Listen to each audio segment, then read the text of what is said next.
जय श्रीराम. खूप लोकांना अजून पण वाटतंय की हिंदुस्थानी भाऊनी पूर्ण कोल्हापूरच्या लोकांबद्दल बोललं, तर असं काहीच नाही. ही मागे माझी आई आहे, तिची शपथ घेऊन सांगतो आणि महालक्ष्मीची शपथ घेऊन सांगतो, तुमच्यासाठी नाही बोललो.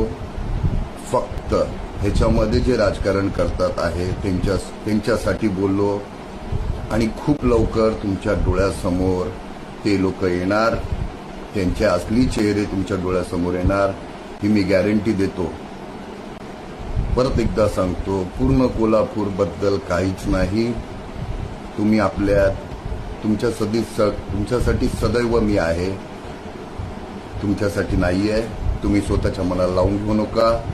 फक्त काही राजकारण करतात आहे त्यांच्यासाठी आहे. आता पण सांगतो, तुमच्यासाठी नाही. समजून घ्या, खूप डोळ्यासमोर लवकर येणार आहे.